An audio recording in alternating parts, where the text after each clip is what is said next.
All right, well, here we go. Going live. Oh, yeah, I need to put it in the Twitter, probably. Mm.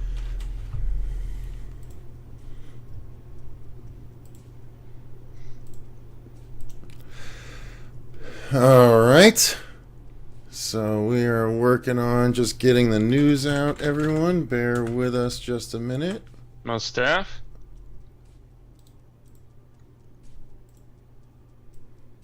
All right. Twitter, probably.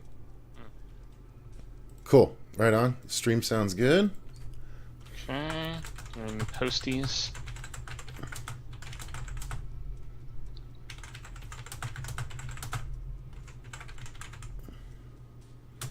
So let's scooch you over. Movie Mike, what's going on, man?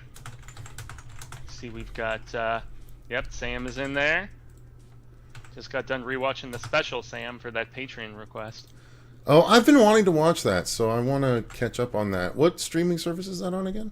It's on a few different ones. I watched it on Peacock because all you have to do with Peacock is watch like a minute or so of ads right away, and then you have the full movie in its entirety, as opposed to like Tubi and Pluto, where I believe it also is, where you watch like 15 minutes ad, 15, 20 minutes ad. So yeah, Peacock is way better. You get them out of the way right off the bat, and then you just watch the whole thing. So. All right. So let me get the chat popped out here. Move you over here. Move this here. Move this here. Bonjour, Dice. Ça va? Dice rolling. What's going on, Yeah. Dice? Love to see Dice in the chat. Joshua Sarentine. Hello, all. Joshua, good to see you. Cinnamurdum. Joshua, how long you been watching, Joshua? I remember seeing your name for a really long time at this point.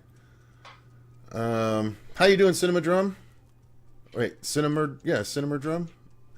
Confused Reviews. Okay, thank God you're here. Luke. Yeah, because I'm not friends with Luke on Facebook, as I found out. What's up with that? Luke, I need you to email me at the email address in the description box. I don't have Facebook right now, and we've scheduled DNN. So I want to let you know what the dates are in case you still want to help out. So, yeah. What's going on, Sam? 3 to 4 years. Okay, thanks for hanging around so long, Joshua. I appreciate that. Yeah. Obviously, you know, we love anyone that's been hanging around such a long time. I know Spoot Dev's been hanging around a long time. Sam Glass, Survivor's been hanging around a long time. Confused Review's been hanging around a long time. Dice been hanging around a long time. I love it. I appreciate each and every one of you guys. Thank you very much. So forgive the jankiness of the setup here. We were intended to be, you know, in the same room together today. However, unfortunately, something kept sending you teaser and shit and wouldn't send. Yeah, that's why. My Facebook got hacked, just like the YouTube channel did, but I haven't been able to. I disagreed with the Facebook decision on May 31st, and they still haven't reviewed my disagreement of the decision, even though they said they'd do it within a day. So that's what's going on. That's why I'm not on Facebook currently and haven't been for about a month. Must be nice. Thank you, Joshua. Appreciate that. But yeah, so reach out, Luke. Email me at that email, and then I'll send you my phone number. That way I have your actual phone number.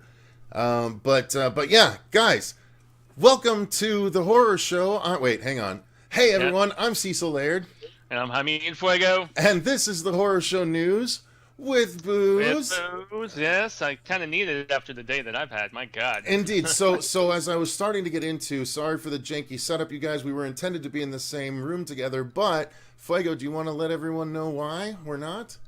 Oh, I was hopping on the freeway to head out to Cecil's because we're on opposite ends of the Phoenix metro area, and I had some shithead come up really fast on the freeway behind me, tries to swerve out of the way. He's going 80, 90, something like that, loses control of his vehicle, knocks into me, spins all the way around, goes into the median. His vehicle is smashed into the wall on the opposite side, so facing into traffic on the Interstate 17. There is a third vehicle that knocked into the back of me. It was one of those life flashing before your eyes sort of moments, man, and it could have been so much worse. Thank God I was, sober and, paying proper attention. Sober as a priest on Sunday, to quote Back to the Future 3.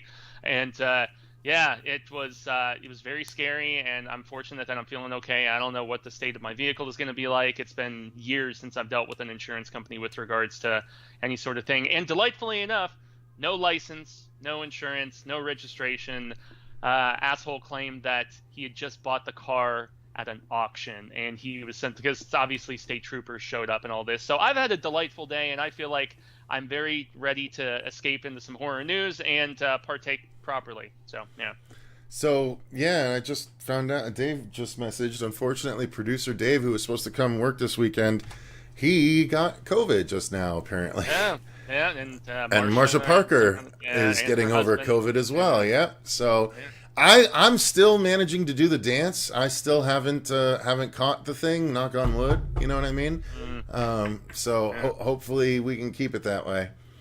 All right, so let's see. Confused Reviews says, my man Fuego used the power of metal to protect himself. Yeah, true enough.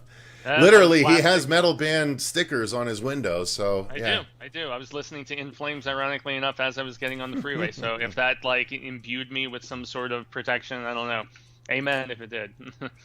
Guys, is the music okay? Savannah, good to see you. So because the Instagram is tied to Facebook, the Instagram is down because my Facebook is down currently. So if Facebook ever reviews and sees that, you know, the one video that was posted at 3 a.m.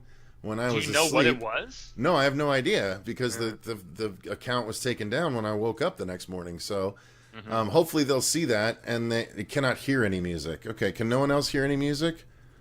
There should be music playing in the background. Yeah. Hang on, I can turn it up a little bit if not. It feels a little loud to me, but okay. So it was like a pinball map, huh? Yep, that's the name of an In Flames song from Clayman. Good call. Nice. I don't hear any music, says Anthony DeCharo also. All right, I just turned up the music. Maybe you guys can start to hear it now. That specific social site is almost as much a giant POS as the tube. I do not hear music. Wait, there it is, super soft. Okay, yeah, the music used to be like way too overbearing, so I just turned it down a little bit. But yeah, so we're here to do the news with booze, guys, obviously, as we said at the very beginning, and there are quite a few stories to touch on. So, Fuego, are you ready to jump into it? Indeed I am. It's been a minute since we've done one of these. I think a couple months at this particular point. So these are only June stories, though, here as we get finished with this 6th month of the year. Hitting the halfway point, guys, which is exciting. So the first story that Cecil has for us right there is the fact that they're remaking Arachnophobia. There have been murmurs about this for quite some time.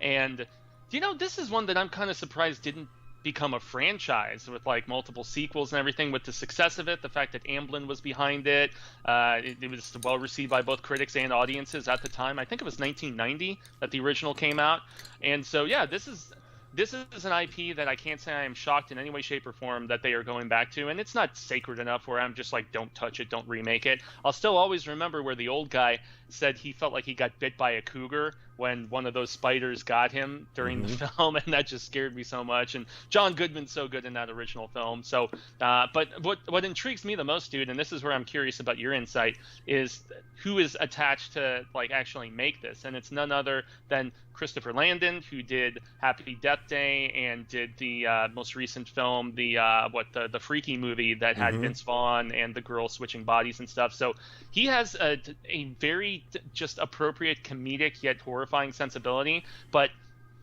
while the original Arachnophobia, it had its moments of fun, I felt like it was a little more on the serious side most of the time. So I'm wondering how much goofier this might be. I don't know. Tone is going to be key with this, but I mean, Landon is great. So I'm like, color me intrigued. What about you? Pretty much the same. I mean, Landon has done a really good job with what he's been working with so far, and I think that, you know, he probably understands that the original wasn't entirely slapstick comedy or anything like that, but, you know, neither were the Happy Death Days. The second one was more so than the first one, but the first one still had its serious horror side, and so, you know, there's bound to be, I don't think he would mean to make it like a a silly screwball comedy. I think it would be like situations where you have to laugh because you're uncomfortable kind of comedy. And I think that would actually work in the film's favor. I loved the original just like you did, and I think it's tremendous. However, Arachnophobia came out before we had a lot of the, CG oversized spider movies. Eight-legged freaks comes to mind. Right. Amongst others. I mean, Itsy Bitsy and stuff like that. Oh, yeah. So there are some other ones, and these were basically normal-sized spiders except for, like, just a couple. Yeah, once he got to the barn scene near the end, if I remember right. Yeah. Right. But I think, I am not sure why they haven't gone back to this, because arachnophobia is still very much one of the top fears in the world. You know what I mean? So ask Mahalo, dude. He is scared shitless of spiders, man. Yeah, it makes absolutely... there's no reason why there wouldn't be. And, Movie Mike makes a good point. John Goodman was the comic relief. So they would they'll likely put in... because Jeff Daniels is playing it pretty straight in that movie, if I remember correctly. I could see, like, a Josh Gad being thrown in there for, like, comedic effect. You know what I mean? Something along those lines. Yeah, and, as I was just double-checking the article real quick, I was actually just reminded that... Or Seth Rogen. Actually, Seth Rogen is a good guess. Yeah, for the John Goodman role. Yeah, and he's stretched himself to, like, having the dramatic chops in certain instances to, like, pervade the seriousness of the situation and yet still be wisecracky. But the point that I was going to make is that I had actually forgotten that Chris Landon also did, like, he has experience in more serious horror with those Paranormal Activity films, and those are often pretty devoid of humor, right? So he can go the serious route if necessary. So, yeah. But yeah, no, I mean, overall, I'm more excited about this than not, to be honest with you. Yeah. I love the original, so give me a more creepy spider movie. Most def. I'm surprised it took them so long. I just hope it has a good budget, and I mean, Landon he's still an up and comer despite his pretty storied track record. He's still fairly new to the game in a lot of ways. So Dice says not arachnophobic myself, but I don't find it a stretch to see why people are afraid of them. Yeah, I totally understand. Same sort of thing. Although I'm not a big fan of insects of any kind, let alone spiders. So I would not want to be in the arachnophobia situation by any stretch. Yeah, it does make me wonder if it's going to be like, a straight remake, or if it's going to be more of a like reboot sort of thing, or hell, maybe they. I'm trying to remember if Goodman survived or not. Yeah, I guess that would be spoilers. Yeah, I think he did. Okay, yeah, I thought he did. So hey, maybe come back for a cameo or something. That could be kind of cool. I don't know, but yeah, I'm into this. So I was thinking the same thing. Like maybe he owns the pest control company conglomerate now, or something like that. You know what I mean? Yeah, that could be cool. All right, so let's move on to the second story, and this is where I'm a little less knowledgeable, because I played maybe the first or second Silent Hill, but I never played Fatal Frame, and I know it's a popular franchise, but I don't really know much about it. So. I actually haven't played it either, but to what I understand, it's a game where you had to use your camera, and you would try and snap pictures of ghosts for some reason or another. If I had to guess, it would be to, like, if a ghost is attacking you or you feel the presence, you try and take a picture, and by doing so, you make the ghost back off, kind of thing. I don't know if that's in actuality how it happened or not, but that's as much as I know. I did play some Silent Hill. I only played a little bit of a couple of the games, though. I was not a series regular the way that I was for Resident Evil. I was Resident Evil, not Silent Hill. So same. Yep, I was the same, 100%. But, as I understand it, the people that like Silent Hill are like ride or die Silent Hill people. And I did enjoy both movies. So I'm actually excited at the prospect of a new Silent Hill film.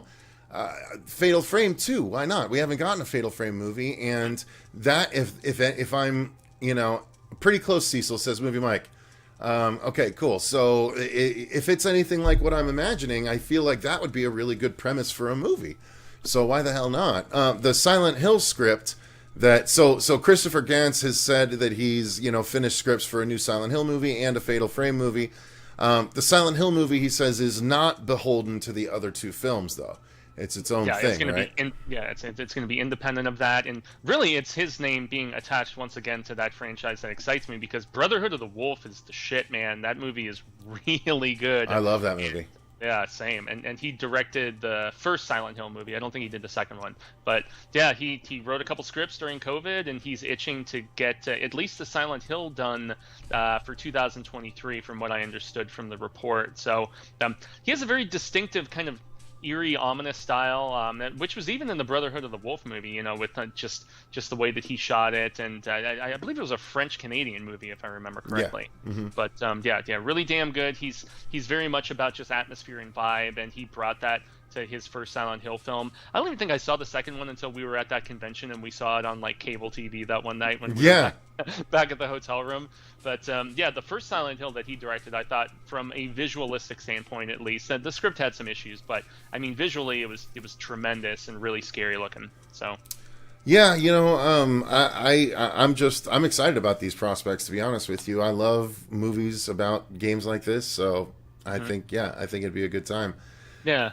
And I also feel like they're kind of starting to understand video game adaptations at least a little bit better. I mean, they're not just like the House of the Dead movie or some of those awful ones we got in the 2000s. They're kind of righting the ship at least a little bit, although I haven't watched Halo, and I've seen not so favorable feelings about that one. Then again, that was a TV series, not a film. So. It was awful. Yeah. Dice also said Cecil's quite close with that description. The camera is your friend against ghosts, like a bent neck lady ghost. Oh, okay. Cool. Interesting. Okay. Yeah, Movie Mike says, I think the guys would really enjoy a Fatal Frame playthrough. Great atmosphere that still holds up. If there was like a remake or something, I would absolutely do that. Oh, yeah. Super Tenor is here as well. What's going on? Good to see you, Super Tenor. Yeah, what is that? And then Cinema Drum says he also did a segment in the Necronomicon movie with Jeffrey Combs. I didn't realize that. Okay. Nice. Yeah, I never saw that. I believe it was in the anthology. If they're mentioning segments and such. I think so too. All right. Well, let's move on to the third story, Fuego. Another video game story. Yes, and that this one is sort of a long time coming. This is that a Duke Nukem live-action film is finally in the works from Legendary Pictures. The same people that brought you, the Monsterverse with Godzilla and a number of other things are now tackling Duke Nukem. Yeah. I am excited about this, although I don't know that they'll... Duke Nukem is not a property for 2022. It's not built for 2022. It's barely built for the 80s. You know what I mean? It was made in the 90s as a send-up of 80s action stars. You know what I mean? But taken to extreme lengths. And, it was inspired by a lot of stuff, so much so that the actual saying, I came here to kick ass and chew bubblegum, but I'm all out of bubblegum, I actually first heard from Duke Nukem, not from They Live. Yeah, so... I was going to say, yeah, he was stealing from they were borrowing, just paying homage, whatever. But they took lines from Army of Darkness and Evil Dead 2 and from They Live. And so, I mean, the creators very much had their thumb on that kind of nod and wink, snarky pulse. But it was trying, I think it was also ID Software, if I remember. And they're like, okay, let's take the Doom engine and let's just make it raunchier. You can go to strip clubs, you can, do stuff like that. So I still remember in the 90s when they were trying to make this into a movie, they talked about having Arnold in the role. They talked about, various action stars of the 80s and 90s at the time. But I just wonder if anybody really gives a shit about this property anymore, because Duke Nukem Forever was really bad, and that was the long gestating sequel that took forever to come out. And when it finally did, the engine was so old and the game mechanics sucked, and I downloaded it when it was on sale for like $3, and I played maybe 30 minutes of it, and I'm like, yeah, I'm just gonna veer back to the Quake remake and just stick to that. So but the big names that are maybe going to generate some interest per THR is the fact that the Cobra Kai creators are the ones that are developing this. So Josh Heald, John Hurwitz, and Hayden Schlossberg. But so, yeah, I mean, if they really just lean heavily on trying to appeal not necessarily to a newer generation, maybe, I don't know, but the Cobra Kai comes with clout at this particular point. So those guys' involvement and the fact that they would only be doing this, I would imagine, if they had an affinity for the property, I think it could be really good. But as far as box office success and reception goes, that remains to be seen. But I think it's cool that it's finally happening. It's very cinematic in the silliness of its storytelling. Give me an R-rated Fifth Element, with more blood and guts and craziness and swearing, and yeah, I think it could be all right. Confused Reviews says, I'm guilty of spending $150 on a Duke Nukem cameo shitting on Halloween 6 for my They Live video. Hashtag worth it. That's awesome. Nice. I'm kind of surprised they do it after all this time, says Movie Mike. Not sure how relevant the character is anymore. Yeah, that's what I'm thinking too. But Movie Mike says, if the Cobra Kai crew is involved, I just became a lot more interested. And that's what I found out. That's what I realized when I heard about it, too.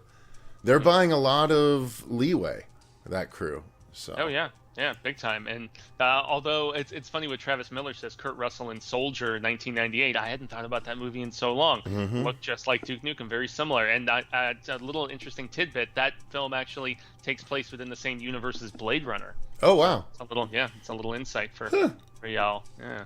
All right, well, let's move on to story number 4.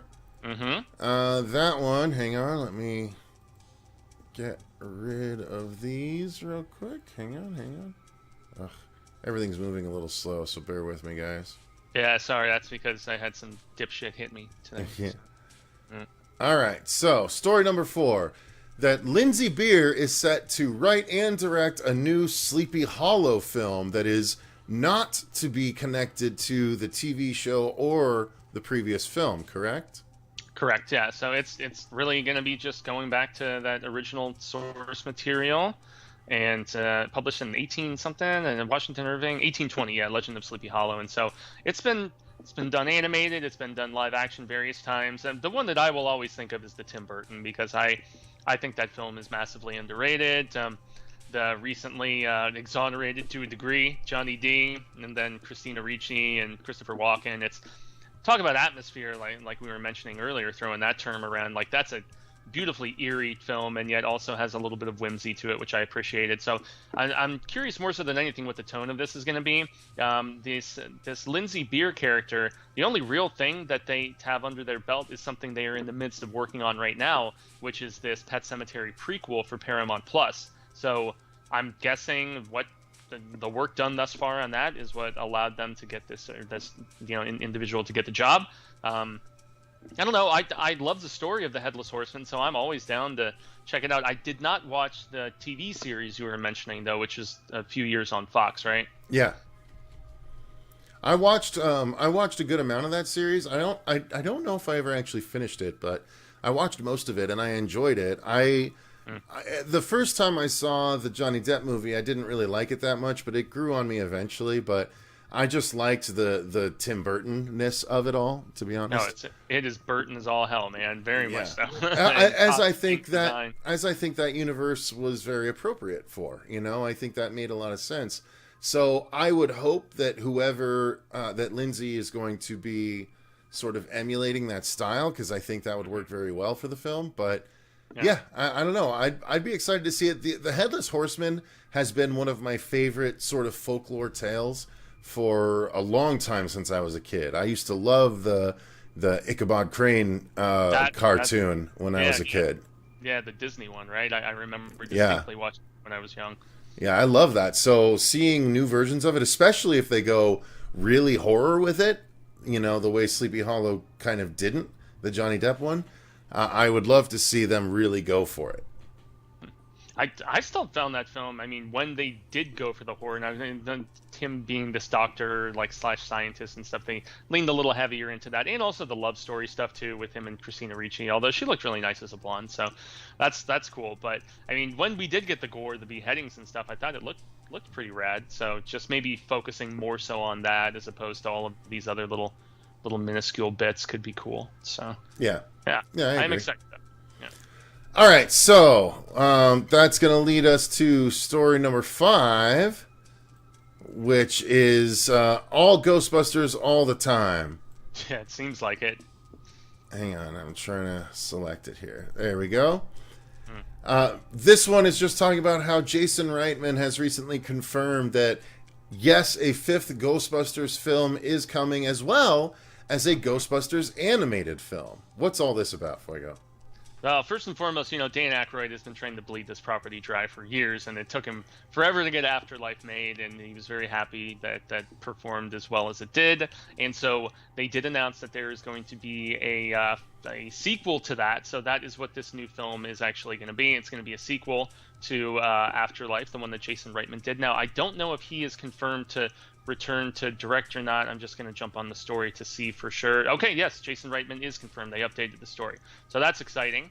And it is going to have the return, presumably, of Paul Rudd and Finn Wolfhard and those new Busters. And I think that they should Scream 6 it in this regard, where they're going to focus on these new characters specifically and not try to veer away like they did in the third act with Afterlife. I wasn't quite as amped about Afterlife as you and some of my other horror friends were, so that's cool. I'm just excited to see the franchise continuing on, because I mean, from the real Ghostbusters animated to the video game that they did, which they have long contended is technically the third Ghostbusters, because they had Ramis and all of the original voice actors back, including Murray, so that's exciting. But as far as further branding goes, there's also going to be a new animated series coming to Netflix, because whether it's Pacific Rim, Jurassic World, whatever it is, the horror franchises, if they're doing an animated counterpart, it seems like it often shows up on Netflix, which is cool. So I'm all for that, and they've got a VR game coming. I mean, just expand the brand while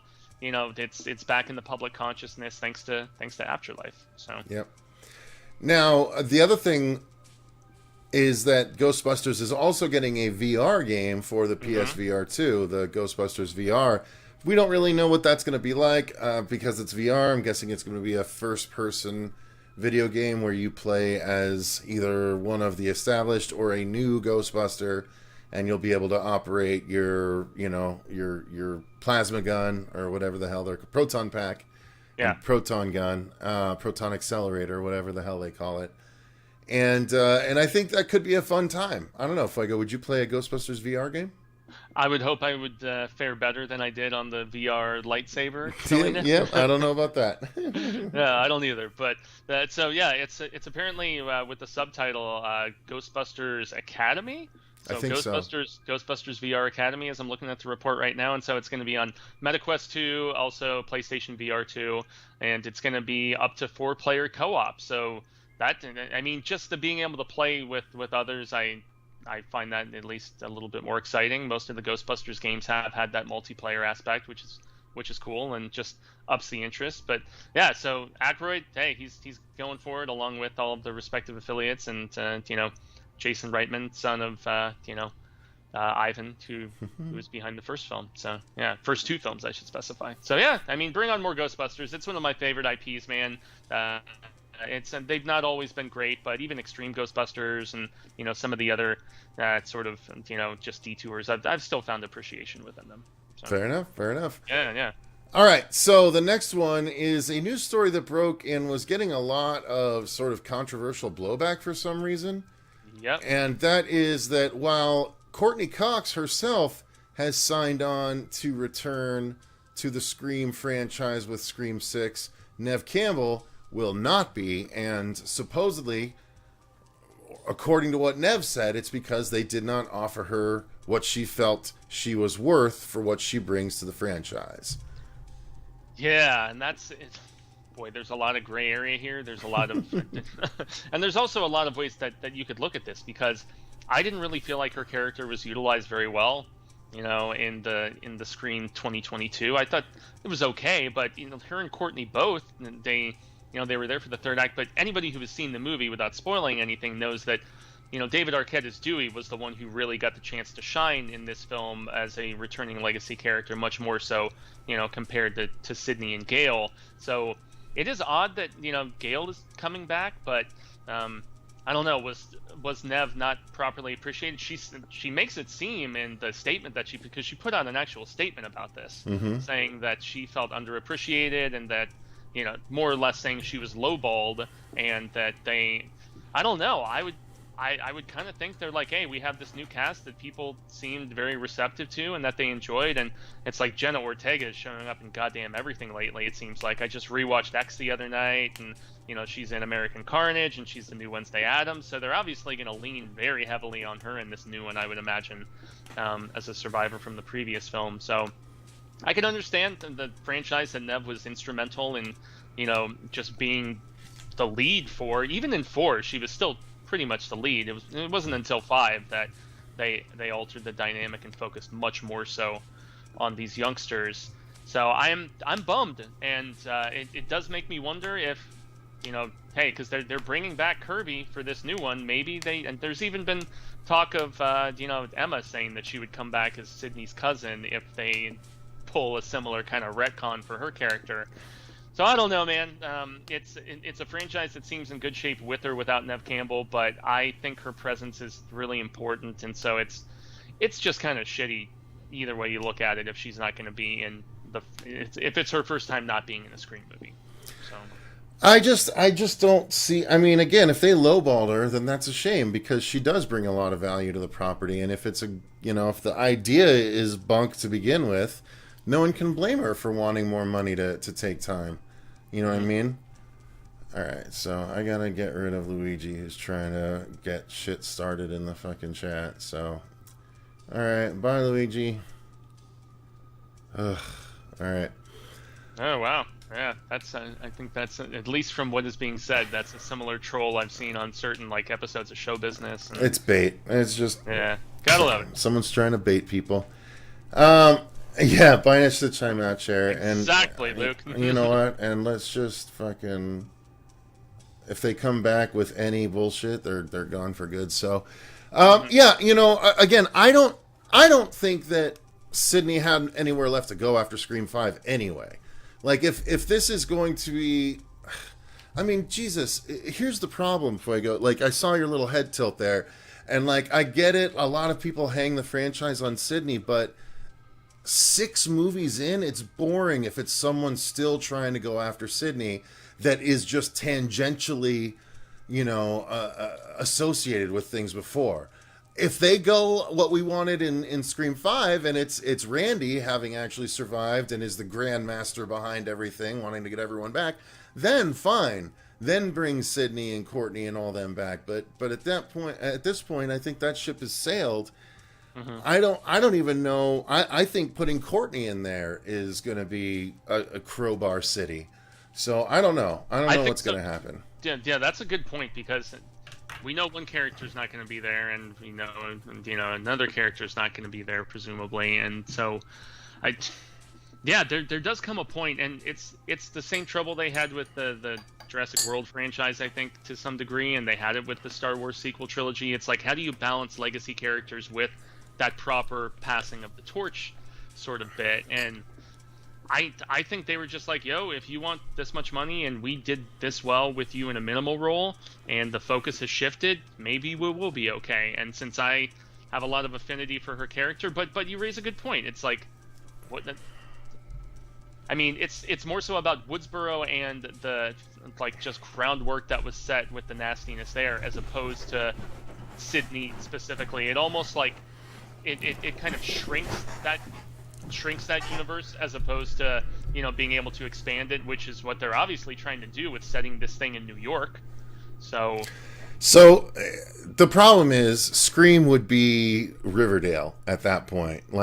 I don't watch Riverdale, but I watch Alex Myers videos on Riverdale. If anyone doesn't watch Alex Myers does some really hilarious animation, just talking about live action shows that he watches. He normally focuses on Disney shows and younger shows like that he's revisiting as a 30-year-old, and it's really amusing. And the reason I bring all this up is because Riverdale was trying to do mysteries of the town, and there's killers, and they've revealed across the 5 or 6 seasons, they've revealed something 6 to 10 surprise family members across different characters for the show. This person had a secret brother, this person had a secret twin, this person, all this shit. And it's that's what they literally have to do to keep using Sydney. because they have to keep finding familial or friend connections for the killers, right? They have to keep coming up with all of these connections that were never spoken about before at this point in 5 movies. So that's why putting Sidney in the film is already pulling out a really giant crowbar for your story. Like, I would much rather just like... And at that point, though, the question becomes, is a Scream story about something other than Sidney or the core group of characters still Scream? Or should you just do a new fucking bad guy at this point? Like, you have to really somehow be creative and make Ghostface matter beyond Sidney Prescott in order to carry it forward. Yeah, and that's where it does get dull with having copycat after copycat after copycat, you know, I mean, all these entries in. And I guess that is one of the things that does add an element of intrigue to the Scream movies, is because you always know Freddy is Freddy. You always know Jason is Jason, so to speak. But the mystery aspect of trying to guess who this new copycat is does add an element of, you know, just kind of guesstimation and such, and a little bit of, you know, fun and flair. But yeah, just to double down on my point, it does shrink the world to have everything tie back to Sidney Prescott in some particular fashion. I thought it was awesome with the second one. You know how much I love Scream 2, but it started to feel really tired with 3 with the sibling connection, and then, you know, by 4, you know, with other family members, and then I still think like the worst, like just really reaching for a connection was what they did with 2022, you know, with Billy Loomis and stuff. And so I just was not, I don't know. I didn't like this year's Scream movie very much. I need to revisit it. I found the used copy on Zia, and I just haven't thrown it on and rewatched it just yet. I'll have to get to it at some particular point. But even Jenna Ortega is saying this 6th one is going to be the most brutal kills you've ever seen, and so on. And I'm like, that was never what the Scream franchise was about. No, but I think they realized, not to cut you off, but I think they realized after 5 that that's what people glommed onto, right? The brutalness of the kills are what people were pointing to the most as the coolest. Like, these are the most brutal kills we've ever seen in a Scream movie. Yeah, the fucking story sucks, but the kills are awesome. You know what I mean? And so the studio hears them, and they're like, okay, well, let's try and do good with the story, but let's make sure the kills are brutal so it carries us through. You know what I mean? That's a really good point, because I didn't see much of anybody, whether they were new fans or like long time, you know, carrying the torch, saying this was some of the best dialogue I've ever seen in a Scream movie, which, you know, it was always known for, which was for very witty observations, you know, and that was thanks to Kevin Williamson and, you know, his screenwriting and fashioning such great dialogue. This movie, it felt very much like it was trying to emulate all of the Williamson stuff, and it did kind of a half-assed job in my personal opinion. But the kills were so brutal, so we'll live or die by that, right? Hence the more so relying on the die. But exactly. What's up, Movie Talk Plus? Good to see you.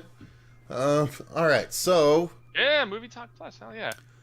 Let's go ahead and let's read some of the comments here. So Movie Mike says Scream is not the sort of franchise that lives or dies based on a single character. Would be nice to have Nev, but they would be fine. Chase says, well, it's been confirmed to be in NYC. Gail was in NYC with a morning show when we left her character, so it would be weird for her not to be in it. And that's true, Chase. And that's actually a good...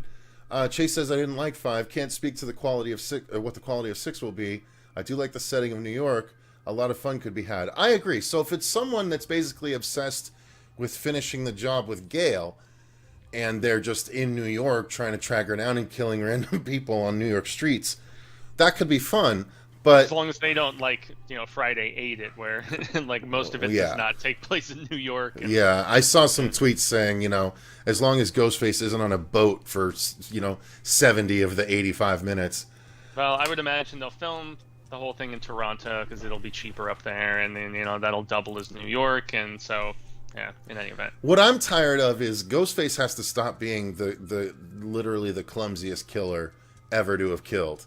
Because the mask sucks if he trips as much as he still does at this point. But also after Scary Movie, and, you know, just the way they lampooned it so hilariously. Like, I still can't take that particular killer seriously in a lot of ways, which I think is why they were like, yo, we have to go like hella brutal with the kills just to really get that point across. So yeah, agreed. Yeah, because the other thing that I was really fucking tired of with the Scream franchise is the picture above here. It's that fucking knife. The fact that he just uses a knife all the time. She's probably asleep with Soren, kiddo. Oh, nope, she's right there. Okay. Sorry. Little child interruption there, Call. But yeah, so what was I saying? Oh, you were talking about just using the singular weapon and just the board. Yeah, I was so sick of everything being stabby, slicey.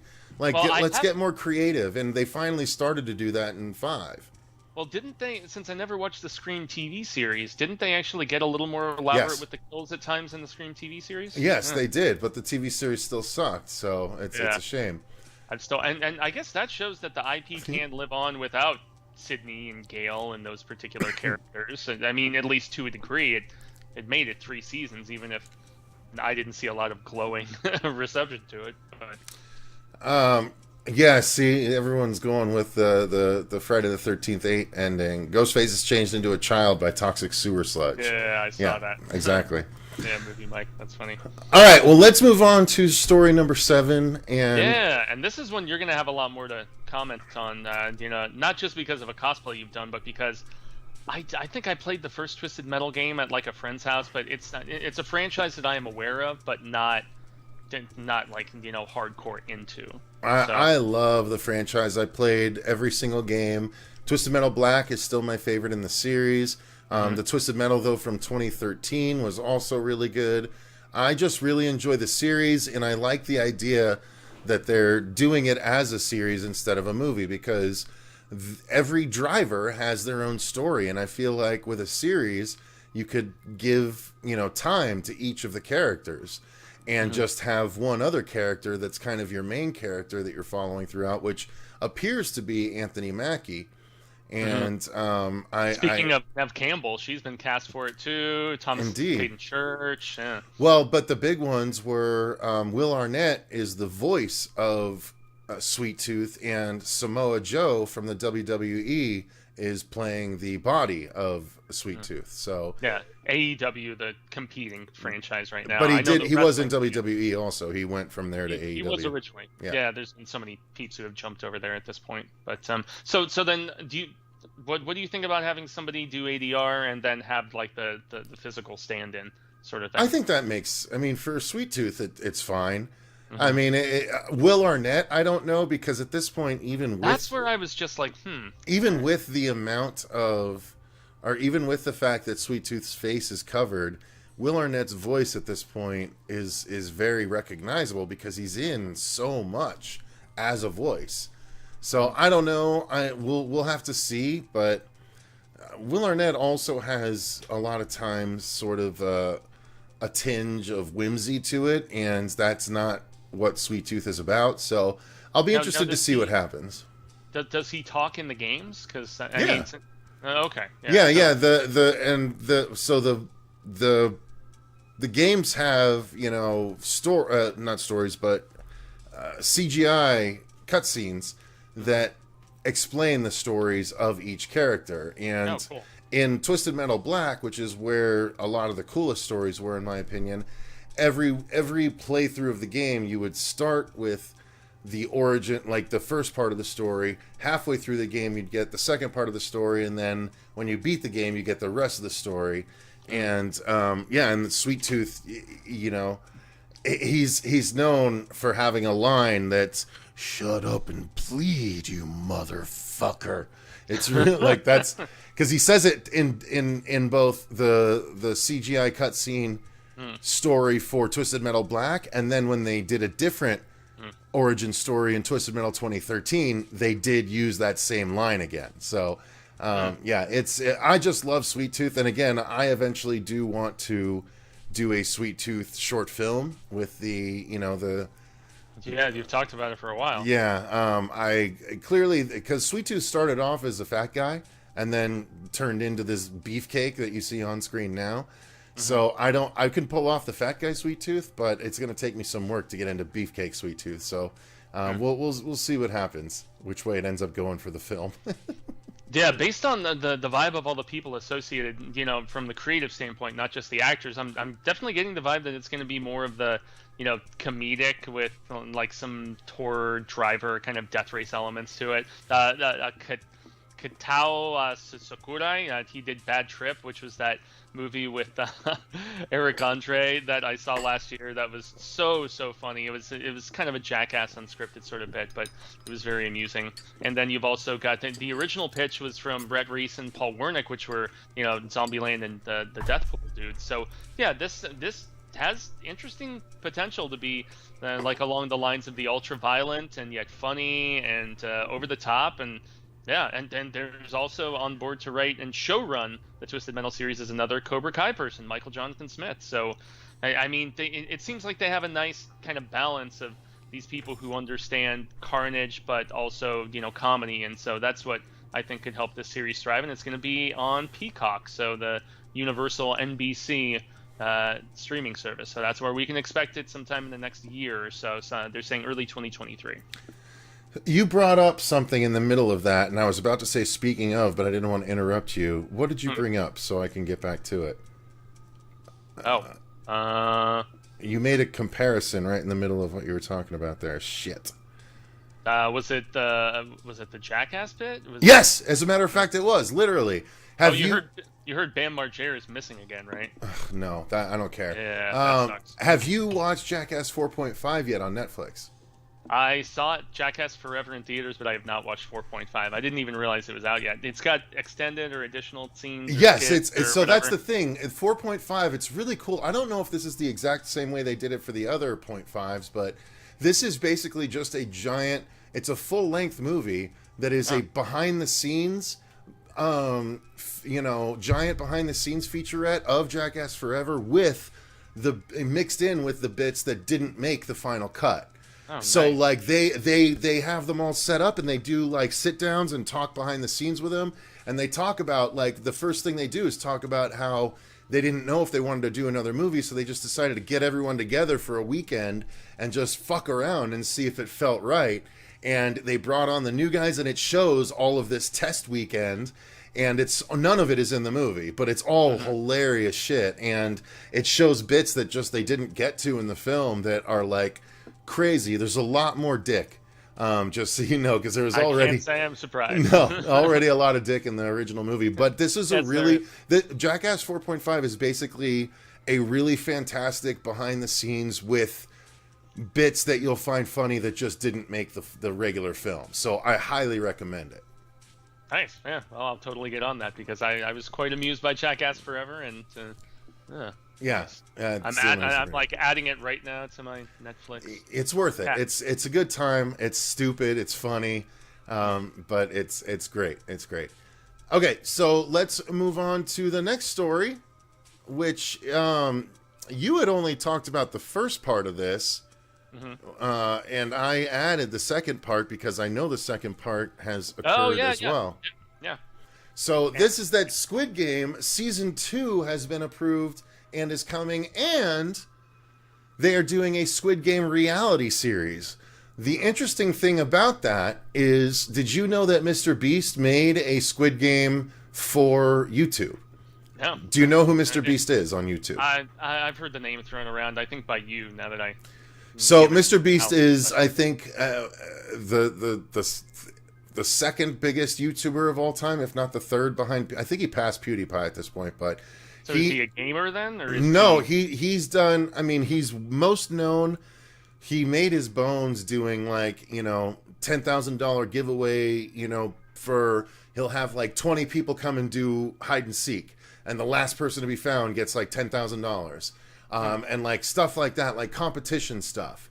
And he just blew up with it, and he's done so well for himself that he literally gets, hundreds of millions of views, on some videos, and tens to like multiples of millions of views for every video that he puts up.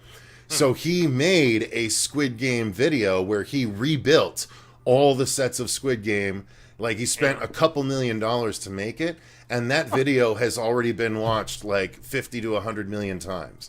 And so that video did so well that the idea is that Netflix looked at it and was like, we should do this. Because what he did was he just brought in 483 random people to compete in the games, which are not deadly, but they are just not deadly versions of the same games from the show. Oh, okay. So, like, you still have to cross the bridge. It's just there's foam pads if you break through your floor panel on the bridge. You know what I mean? So yeah, so it's like Wipeout or whatever. Exactly. So that's okay. what they're doing. They're doing a reality series based on Squid Game where they're bringing 483 contestants in to whittle down to one to win like a couple $1 million or something like that. Would you want to do something like that? Hell yeah! If I wasn't as out of shape as I am, because I know that's a drag on certain like, you know, if they had a rope climb. Or, you know, that one where you have to jump on the thin panes of glass, I'm at an obvious disadvantage. So I'd want to lose 100 pounds before I competed. But absolutely, I would want to take part in that. That'd be so fun. Especially if you're not actually going to die. You're like, that's an incentive. If I know I might just get, moderately injured or something. But Hello, Emily. Good to see you. And thank you, Anthony. Emily says, oh, no, I missed half the show. Here now. Anthony said it's glorious. I don't know if he's saying that our show is glorious or Squid Game is glorious. Yeah, he's not talking about us. Oh, we could hope. All right, Joshua says. Oh, go ahead. He said he can't wait for the second season of the show. Yeah, and yet I as I was reading the statement, they didn't necessarily ever intend this to have multiple seasons, and it was kind of an afterthought to leave the door open a little bit because a whole new round is coming. It took 12 years to bring the first season of Squid Game to life last year. So that, I mean, from the pre-production and the pitching and all this other stuff, and Netflix took a chance on it. It took 12 days for Squid Game to become the most popular Netflix series ever. As the writer, director, and producer of Squid Game, a huge shout out to fans around the world, so on. And then they say green light, which is funny because they're like the sequel season has been green lit, so that's their funny little bit. But yeah, man, it by the time I got around to watching it, like the hype had hit such a fever pitch that I couldn't help but compare it to Battle Royale and even the Running Man and Hunger Games and some other stuff that I'd seen previously. But I did still like it, and it was more so the development amongst characters that I felt was the most interesting aspect of it, and the fact that they were able to, without getting super spoilery, leave and come back and reconsider and all that. And yeah, there were enough loose ends where I'm still very much about it. And yeah, I would most def get on one of those weird competition shows if it was of the Squid Game slant. I would be into it. Okay, so I think, guys, if you can hear it in the background, I think we've got showers outside right now. Oh yeah, it was raining like crazy when I was getting my vehicle situation taken care of. It sucked. Oh. Cool. Well, it's going to be raining for a little while. That's good, at least so. Because I want to go read some more. I was so excited for you to come because I wanted to show you all the comics that I have now. Did you see how big my stack of Night of the Living Dead books is now? Dude, there's so many Night of the Living Dead books, but I only have 9 left. They're on their way, but then I'll have every Night of the Living Dead book. So I got the Total Recall books. I got the one book based on House 2. And then I actually just got, there was a 4-issue series that was a prequel series for Let Me In. So yeah, I'll be covering that too. Guys, if you didn't know, over on the Horror Show Cecil TikTok, I've been covering all the comics associated with any horror property that's come out. And I've covered, like, here, I actually made a list. So let me see, which ones have I done? Versus... Oh, jeez. I don't know where I actually made the differentiation here.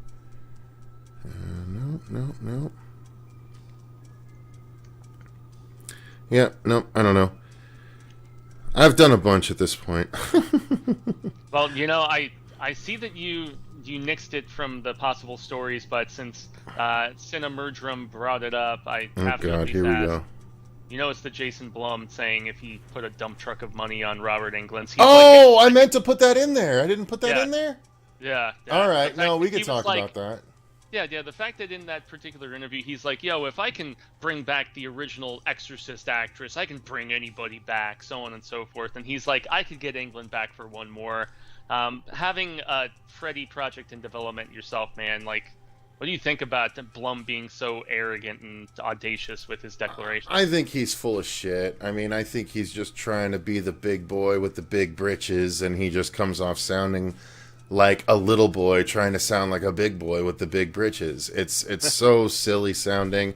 Robert Englund's already said he wouldn't do it again, and like, I mean, the problem is Blum states it as though it doesn't matter what the story is. I could get Robert to come back, and it's like, no.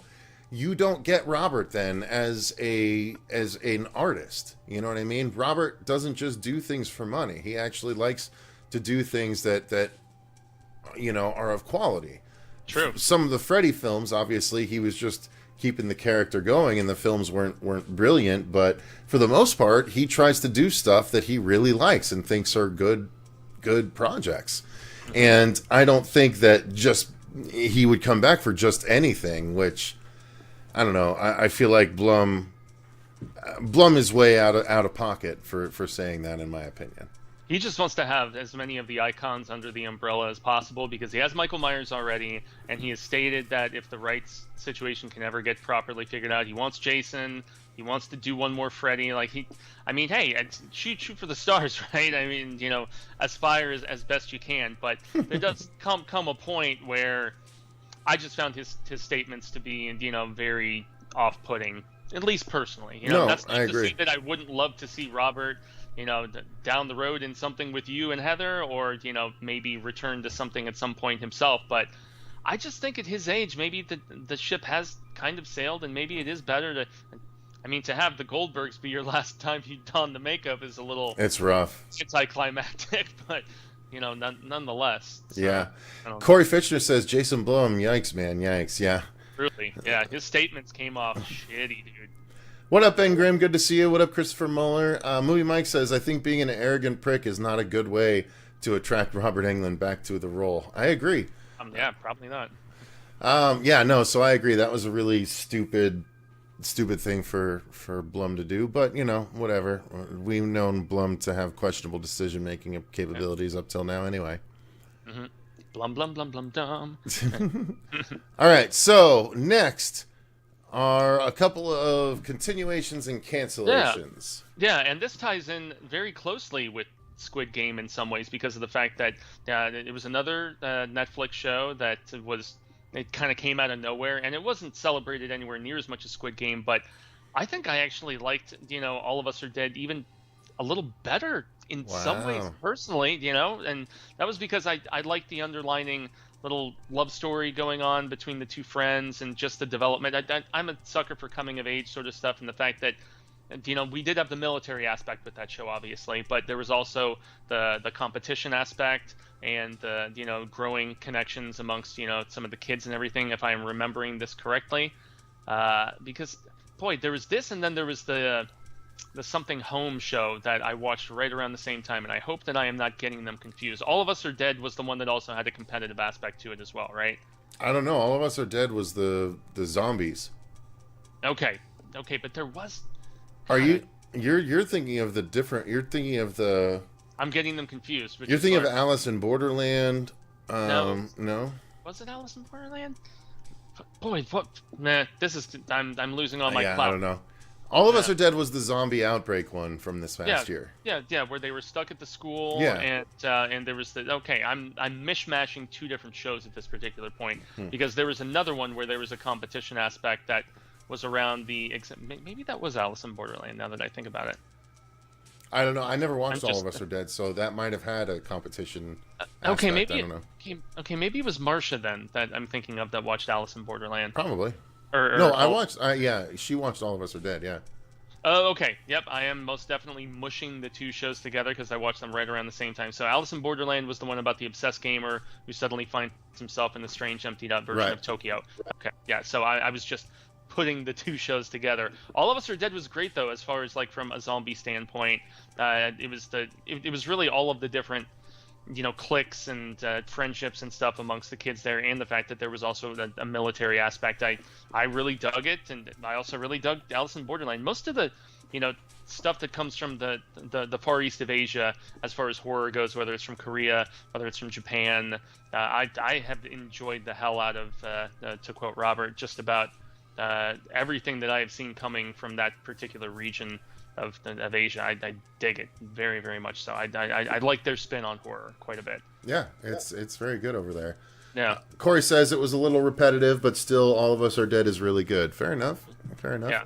Yeah, and the thing that bums me out, since I haven't even finished the second season, is Raised by Wolves being canceled. Although I was kind of surprised they even got a second season, because as much as I enjoyed the first, it did not seem like it was a sleeper hit. It was not one of those that I saw being heavily discussed on different, horror message boards and Facebook groups and stuff like that. I think it probably got the second season because of the Ridley Scott name attachment and the fact that it was Scott-free that we're producing it. But I dragged myself through season 1, and I did not bother with season 2. Mm-hmm. Yeah, so I think there's probably a lot of people like me out there with this one.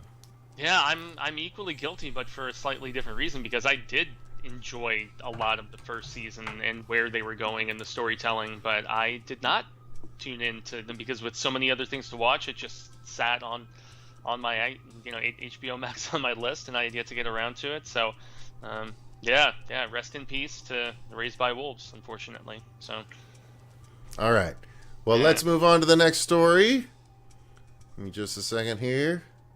Cool, bam. And have you started the 4th season of Umbrella Academy yet at all? I have not. I was finishing Obi-Wan the other night, and then I went to the movies a few times this past week, and saw Top Gun and Lightyear, and doing the Elvis and all that jazz. So I was trying to see Black Phone a second time because I really want to support that film, and it did pretty well, dude. Like just on Friday night alone, it did like 10 million. It was right behind Elvis. Elvis was at 12 million, and Black Phone was at 10. I haven't looked at any of the Saturday numbers yet, but how crazy would that be if this little sleeper hit Scott Derrickson, Joe Hill thing ends up winning the box office weekend? That would be just bonkers. That'd be great. Yeah, it would be. All right. Very worth seeing, everybody. We have our review here on the channel right now. So. Movie Mike, since you asked because I balked at it, no, I did not enjoy Obi-Wan very much. I felt it was the most. It looked like it had the most TV budget of any of the Star Wars shows thus far. Although I gotta say, by episode 6, I was super glad we were back at Tatooine again. Jesus fuck, can we get out of Tatooine for once in our fucking lives? But anyway, I just the show. They did. There was maybe 3 moments in the whole show that I think were worth putting to film. I feel like this might as well have just been a movie that they could have made in 2 hours time, cut down on a lot of the extra fluff, and just give us the stuff like the last stuff in the final episode with Obi-Wan and then Vader's sliced up helmet, which is apparently from it's a callback to Rebels. To Rebels anyway, right? Yeah. That moment was phenomenal. I love that moment, but everything else just felt so throwaway, and like I didn't really give 2 rats' asses about. I was way more invested in Mando than I was in Obi-Wan, big time, every season. Yeah, well, I think just to take this little detour, I genuinely feel like the fact that both the Boba Fett and the Obi-Wan projects were originally conceived as theatrical films, and then they reappropriated and rewrote and brought in different people and whatnot and turned them into these Disney series. I still think Mando is most definitely the best thing that has happened with the Disney Plus television series for Star Wars. I had moments that I liked in Boba Fett, and I had moments that I liked in Obi-Wan, but as a whole, I feel like both of them were kind of lacking in comparison. But as far as the TV budget thing goes, man, I didn't think it really looked too much different than the Mando shows or even Boba Fett, and I think the biggest thing for me was watching those gallery behind the scenes and having the curtain pulled back, and so now I see like every time when they're utilizing those big screens and just projecting backgrounds and whatnot and doing minimalist and kind of prop and staging setup. I just felt like both laser sword fights between Obi-Wan and Darth Vader felt very soundstagey compared to everything else we've ever seen in Star Wars. Very soundstagey. So I wasn't a big fan of those fights. But otherwise, I mean, there was a couple of things. I hate the fact that, again, I know it's an Obi-Wan show, But isn't he supposed to not be in contact with the Skywalkers for a long time? You know, like now we're just like, oh no, Leia introduced Obi-Wan to, you know, in the original film as someone that worked with her father in the Clone Wars, you know? She didn't say, this dude protected me as a little girl, you know what I mean? Like, it's a lot of, you know, what do you call it, retconning that, like, it didn't so much bother me, but it just, all of it felt superfluous to me. All of it felt superfluous. Well, the entire series felt like that. Although it did kind of bridge some gaps that, you know, between the inconsistencies with the prequels and the original trilogy, like that line, which everybody, myself included, thinks is the best line of the entire 6 episodes, that is uttered by Anakin when his face is slashed off, similar to what Ahsoka did in Rebels. Yeah, I mean, that essentially kind of informs why in A New Hope, Obi-Wan says, you know, Vader killed your father. Right. So I mean, there were little bits like that I felt like smoothed the surface. The problem is he says he betrayed and killed your father. That, he never betrayed him, he just killed him. Like, it's not like Anakin was relying on Darth's personality to do anything for him and he betrayed him. But, you know, again, they were trying to do what they could. It all felt, you know, where was the Baby Yoda of the show? No, I'm just kidding. I just wasn't. Look, and keep in mind, I'm not the hugest Star Wars fanatic to begin with. I could give or take the series entirely. Like, I don't really care. I don't care any more about Star Wars than I do about Lord of the Rings or anything like that. Like, the horror series that I watch, those are the ones that I care about. And you know, Movie Mike is spot on where he's like, you know, continuity has never been a strong suit of the Star Wars franchise. That's why they struck away the whole EU and turned it into Legends, because there were so many novels and things coming out at the time, and they would contradict each other with them. I mean, minuscule, minute things a lot of the time, but even the new canon since Disney picked things up. Like there is a novel called Dark Disciple that deals with Ventress, and yet it contradicts a few things that the Ahsoka novel also contradicts compared to the Clone Wars. I mean, I'm not going to go into any of that here, but even where it's all supposed to be canon, there's still a little, you know, bits here and there that just don't line up. So I don't know. I love my Star Wars, but you know, aside from Rogue One, I can't say there's anything that I thought was amazing besides, you know, Mando that they've done since acquiring Lucasfilm. Haunted Autumn says young Leia is greater than Baby Yoda. Hard disagree. I actually liked that actress. I thought she was good as young Leia. I liked her. I did. I liked her a lot. Yeah. I mean, fair enough. Fair play to you if you did. I just did not. I love the Vader scenes, especially with James Earl Jones. That's the funny thing. That's not actually James Earl Jones. That's he was listed in the credits, though. That's well, they have to credit him because it's what his voice is based on. But that was the Disney computers. The Disney computers created that whole performance, just like they're able to do with every actor that they've worked with at this point, because it's now in their clauses that they own the digital rights to a lot of their likenesses, so they can make Avengers movies down the line without the characters or without the actors if they don't want to. So it's a NIL thing, name, image, likeness sort of bit. Right. Like yeah. Because you notice it sounded like young James Earl Jones. It did not sound like James Earl Jones from Rogue One. It did not sound like James Earl Jones from Coming to America 2. It sounded like James Earl Jones from the original franchise, and that's because it was a computer doing it. I just thought that they had him in there and then they souped it up in post, you know. No, Haunted Autumn says it's the same tech they used for Luke in Mando. Yes, but only for the second season of the second time Luke appeared. Which is Book of Boba Fett. Right. The first time was not. The first time was, I don't think it was the voice. The second time, though, it was the same thing they're using for Vader right now, where the computer spits it out. Yes. Yeah, which is still one of the funniest things that like, the reason I didn't personally review Book of Boba Fett was because I had a lot of awful? And I didn't want to have a bitch session, you know, and somebody made a very amusing, as we round out the last of this Star Wars Rancor riding. But they were like, you know, Book of Boba Fett, and they're like, how about chapters of Boba Fett? Because of the fact that they called an audible halfway through that show and made it not about Boba Fett at all. They're like, oh, we have to remind people that, you know, Mando and Baby Yoda are still around. As much as I felt those to be some of the stronger episodes of that show, I was like, man, you're really taken away from Tamura Morrison and everything he's bringing to this. So. They were taking away from him and everything he brought to it with the rest of the show anyway, because they basically neutered the guy. Yeah. Boba Fett used to be awesome, and now he's basically good. Yeah, he's like kind of a pacifist. Or I'm going to rule with dignity and kindness and whatever. You're like, that's not Boba Fett. I guess he emerged from the Sarlacc a little different, but I must say, seeing Cad Bane was fucking cool. But I had no frame of reference to him because I haven't watched any of the animated stuff. So, but he was really cool as a character.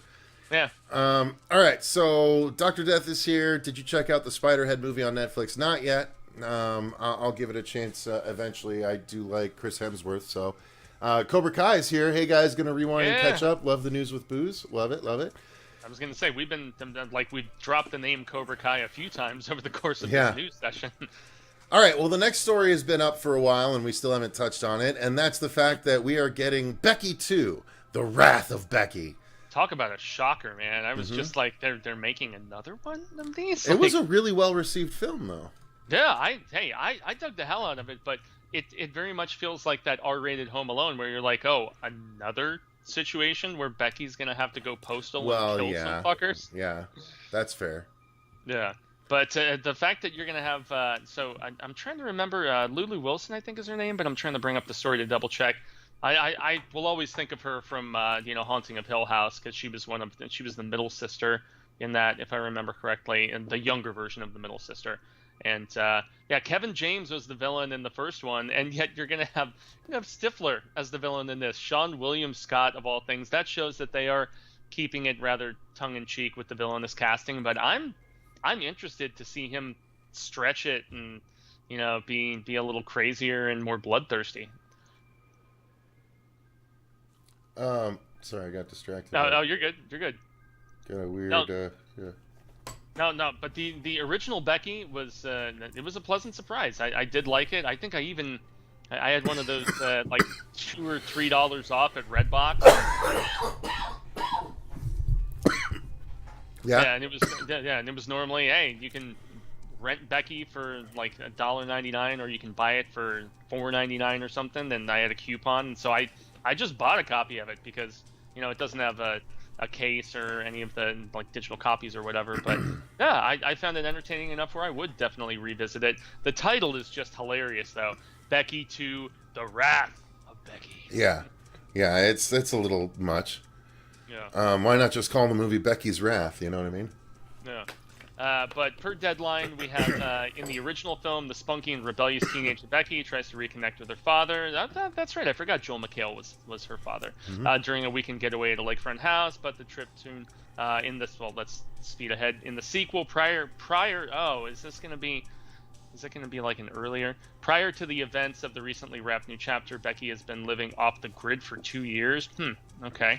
She then finds herself going to toe against Darrow, played by Sean William Scott, the leader of a fascist organization on the eve of an organized attack. So they are leaning into that supremacist sort of, craziness that we had in the original film. I don't know. I'll most certainly watch it. Based on the talent assembled. Lulu Wilson is another, rising star from the ranks of that Mike Flanagan series on Netflix we loved so much. So, and she was great in the first one. So and people, Dr. Death, Becky was fun. I'll take more.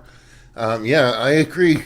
Becky was a good time. So why the hell not have some more if they can do it again? I just hope they're not going to get some just a bunch of stars that aren't quite what they used to be the bad guys, because then the film kind of lives or dies based on them, and we'll see how Stifler does. Kevin James surprised everyone, so he was rather brutal. I give him credit for actually bringing it in that performance, but per your point just a moment ago, I was just watching a movie last night from Redbox called Gasoline Alley, which was like Bruce Willis doing one line of dialogue at a time with Luke Wilson and Devon Sawa. It was another one of those direct-to-video crime sort of silliness, and there's a lot of familiar faces from our younger years that we're seeing now are doing this bit, direct to VOD sort of work now. So I still like Sean William Scott, man. Those hockey movies he did were funny as hell, and he will forever be Stifler to me, I guess. Izzy Free says, watch Bloodline with Sean. I agree. I really like Bloodline. That's where he's the serial killer, right? Yeah, that was the Dexter-esque kind of movie. Yeah, because I remember around the same time, well, maybe it was a few years before, but there was it the Nine or the Nines? Was that the one that that Van Wilder did? That free guy. Why is his name eluding me? Jesus Christ. Ryan Reynolds. Yeah, well, he'll always be Van Wilder to me, man. But he did another one. I think it was called The Nines, where he was a serial killer, and it was all within his head. Did you ever see that one? I don't remember it. Yeah. I'm sure I did, but I don't remember it. Anybody in the chat remember The Nines, where a schizophrenic version of Ryan Reynolds has like people in his refrigerator? You're talking about The Voices. Was it The Voices? Yes, we reviewed The Voices on the channel. Okay, I know I did. It was The Voices, because the Nine or the Nines, that's another one that he did, which was a little on the weirder side. But no, The Voices was great. I love The Voices. If you guys haven't seen The Voices, yeah, see, everyone's now coming in. The Voices. Okay, but The Nines, as I'm looking right now, is a film he did in 2007, which was like a weird sci-fi psychological thriller that I also enjoyed. You see, I'm mushing these properties together at this particular point, probably because my mind has been discombobulated today. In any event. All right, well, let's move on from Becky to The Beckoning to... The Beckoning. All right, let me get rid of that and then pull up story number 11. This one goes to 11. Castlevania Nocturne, the animated series, is coming to Netflix. Now, is this one of the series that had been previously announced, or is this a new one? This is confirmation. So after they ended Castlevania with that 4th season, there were a lot of rumors that they were going to do a spin-off, but it was when Netflix did that whole, I guess, Netflix Geek Day or whatever. Oh, the Geek Week, yeah. Yeah, the Geek Week, where they had all of those different trailers and teasers for upcoming projects. That's where they made the official announcement about this one. And I find it particularly exciting because, what was done with that show in those 4 seasons, while it didn't always maintain in an amazing fashion, I thought the animation was good. I loved how it was just go for the fences and just gory and crazy. And this one is going to be about another Belmont. I'm trying to segue down. It's going to be about Trevor in this particular Richter Belmont taking over for Trevor. So it's essentially just a spin-off, but it's a lot of the same peeps that are associated with it. And I know both of us were fans of the Netflix show, and we were kind of sad to see it end, but it's obviously not really ending. They're just kind of pivoting as opposed to just closing a door or something. Yeah, Movie Mike, I'm so out of the loop on animated Castlevania. Have not seen a single episode. I need to change that. I definitely agree. The only issue is don't let the first season dissuade you, because the first season wasn't it only like 4 episodes? It was the abbreviated kind of preamble, and then because then really got going. Well, because season 2 was 8 episodes, which to me said that season 1 was originally supposed to be 12 episodes, and then they split it up into 4 episodes just to get it out there while they finished animating the last 8. And then after that, they did, I think, like 13 for season 3 and 13 for season 4. Season 4 was easily the best of all the seasons, so it's one of the rare shows that got better every season. Or was it? Did it only have 3 seasons? Am I wrong? It had 4. It had 4, and honestly 3. Yeah, but 3 had that weird stuff with Alucard and those 2 siblings. So I don't know, but 4. But that was very Castlevania, though, to me.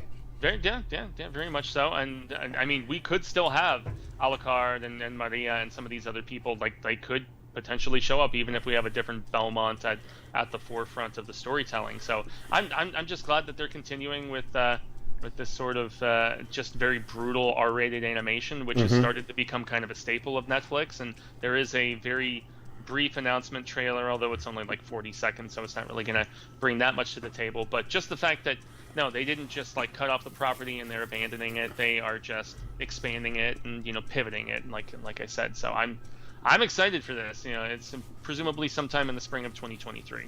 So. Haunted Autumn says it's easily her most anticipated or sorry, I assume gender there. Haunted Autumn. I can't quite see the picture. Most anticipated of announced Netflix projects.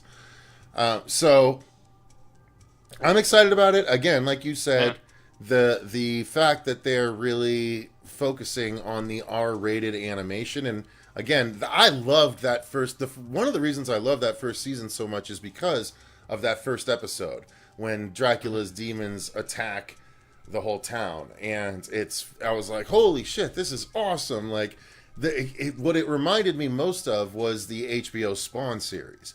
We hadn't really seen stuff like that, to me, since then, and now they were so successful with it that they did 4 seasons, and then they did Blood of Zeus, which was by the same animated company. The same animated company has also done Kevin Smith's Masters of the Universe series. So the animation is really solid, and I love when they stick to the R-rated stuff, which one can only assume that Nocturne will also be, just like the original show. Yeah. So I'm definitely down for it, and I do not expect. Oh, Haunted Autumn is a dude. See, okay. The picture from far away looks like a dude, but Haunted Autumn made me think that maybe it's a girl named Autumn. So that's where I was confused. I'm glad I said I didn't assume, but now I know. All right, Autumn's a dude. Haunted Autumn's a dude. Got it. Yep, and knowing is half the battle. As far as Castlevania goes, yeah, man. I mean, I still remember playing Dracula's Curse, the third game, very distinctively when I was a kid, and then shifting into Castlevania 4, and even Castlevania 64, where they veered into the 3D behind the camera, third-person sort of approach as opposed to the side-scroller, hack and slash sort of bit. So, yeah, I've been a fan of the franchise since I was a kid in the 80s, and yeah, I mean, it was very exciting to see the story told in the fashion that it was, and yeah, bring on more of this particular universe. I've always loved the IP. All right, so next story. Let me get rid of 11 and get going on 12. This one goes to 11. It's making me scroll every single time I do this, so... Yeah.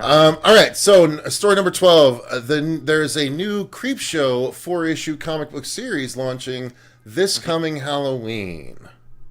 Yeah, and it's not much of a shocker because they've been since Shudder, AMC, which I think AMC is owned by Viacom, and so I mean, yeah, since the Creepshow property has been cultivated by these big, sort of corporate conglomerates as far as filmmaking and television and stuff like that, I'm not surprised that they put out a couple YA novels that were done by Scholastic, and they felt like Goosebumps status, and I was like, okay, this is fine. So a comic book, I feel, was an inevitability, and we reviewed the first couple seasons of these Shudder Creep shows on the show, including their animated specials, the holiday specials they did. It's very much like any anthology. It's a little hit and miss, unfortunately, but that's still not to say that when it hits, it's not really satisfying and really good. And yeah, I mean, anytime you bring a comic book expansion or additional amount of tales into play, I'm excited, especially the first 5. So it's going to be a 5-issue comic anthology. It's launching right around our birthdays, dude. September 21st is when the first issue of the 5-issue is going to come out. And you've got a lot of great names. You've got Paul Dini, Steve Fox, John McCrae. He did Hitman, Kelly Jones, and so yeah, there's going to be a bunch of different tales. I'm assuming 1, 2, 3, 4, 5, 6, 7, 8. So I'm guessing it's going to be kind of like the episodes of the show, where two stories per issue. Yeah. Yep, 2 tales per issue, and yeah, I mean, it's a brand that is it goes back to being connected with Steve King, my beloved El Rey, and then George Romero, but it has kind of found its own footing into being something a little bit bigger at this particular point. So and we're still waiting on the 4th season of the show. They have yet to release the 3rd season, but yeah, I mean, hey, it is showing its viability, and I'm appreciative of that. And I would imagine both of us will probably be picking up issues of this, right? Oh yeah, I definitely will. I like the series to begin with. I love good anthological horror, and I mean, with what I do over on the TikTok page, getting any comic version of a horror property I need to pick up. So this is something I'd have to pick up eventually anyway, now with what I do on TikTok. So I might as well just pick it up right when it comes out. Now, so how many different series have you covered on the TikTok so far? I will tell you right now by pulling up my TikTok page. If anyone's on TikTok and they haven't checked, the link is in I think the link should be in the description box. It might not be, though, but it's at Horror Shows Cecil. And so far I have covered, bear with me here because there's a lot, Doll Man, The Lost Boys, Jaws, Dr. Giggles, Species, Blair Witch, Pumpkinhead, Hellraiser, The Thing, Final Destination, Jeepers Creepers, Saw, Texas Chainsaw Massacre, Pumpkinhead, Hatchet, Chucky, Halloween, Nightmare on Elm Street, The Howling, and Jason. So that's 20. And then I also have Darkman and Bubba Hotep ready to release. I'm currently working on all Jurassic Park comics, Total Recall comics, and there's a shit ton of Night of the Living Dead comics that I'm working on as well. So basically I just go through in any given TikTok and talk about all the comics associated with that horror franchise. So it's really cool. It's a lot of fun. And so these Creepshow comics will likely be something I cover over on that TikTok. So yeah, I was about to say the Total Recall stuff is what I'm especially like just intrigued and yeah. So it turns out that there was a 1-issue adaptation of the movie, and then like years later, but before the Total Recall remake came out, they did a 4-issue sequel to the original film. So I'm excited to read it and talk about it on the TikTok because I didn't know. So technically it's a sequel to the original Arnold Schwarzenegger film. And I'm very curious to see it, but I need to reread or rewatch the film, or at least reread that adaptation before I read the 4-issue series. So yeah, just for context purposes and stuff. I'm trying to remember. I think it was a Philip K. Dick story, if I recall correctly. Hang on, I gotta add the TikTok to the description because I have it to the description of our regular episodes, but I guess I haven't done it on the live ones. So, follow us on TikTok here. All right, Fuego, jump in here. Yeah.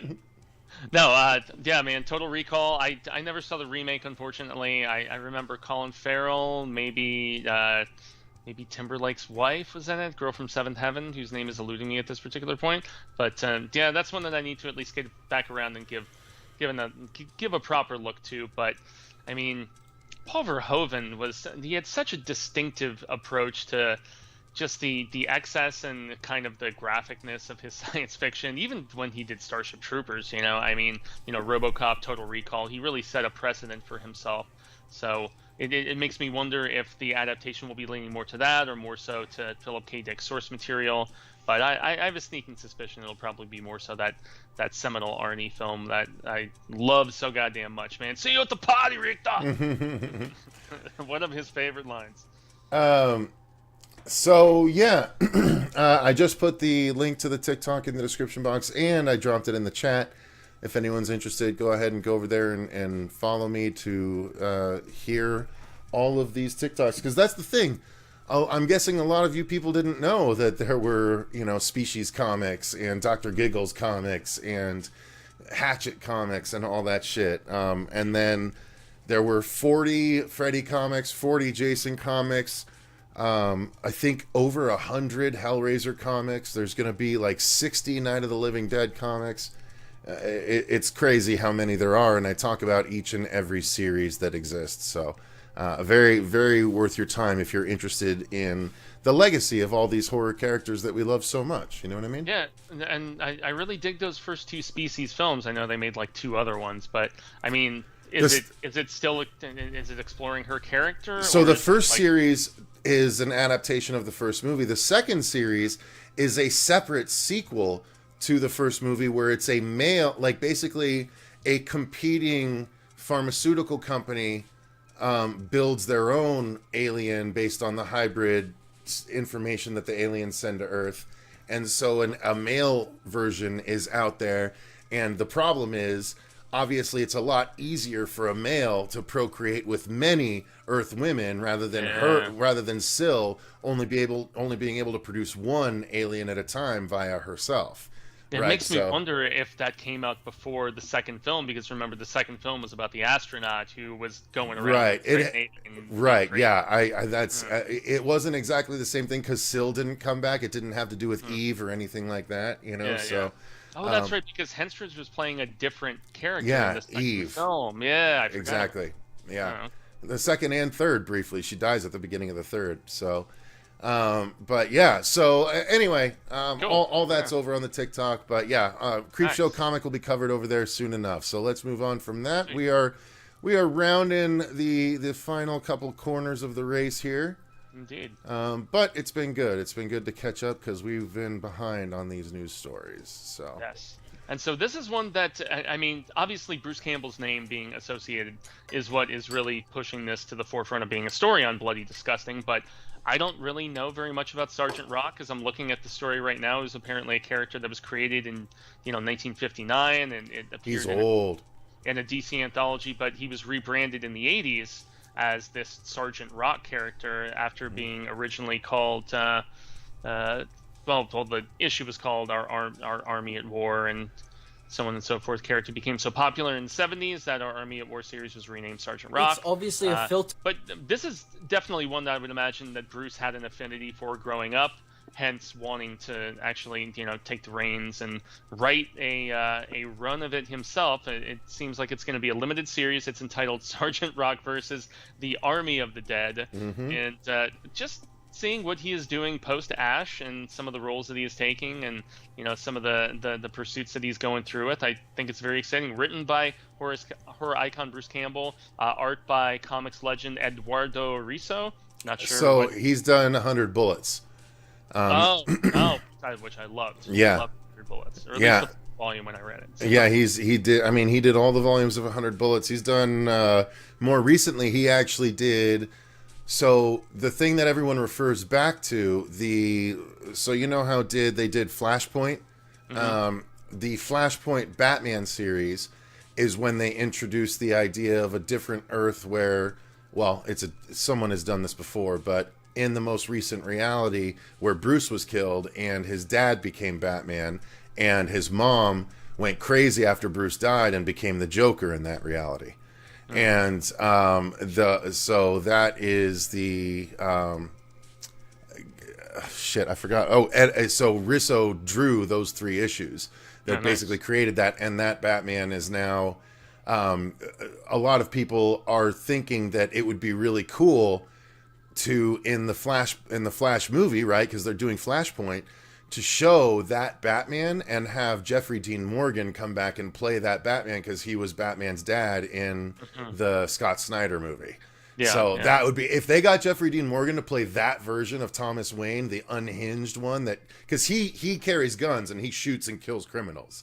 So like that would be a really fucking badass thing to see. Anyway, hey Josh, good to see you.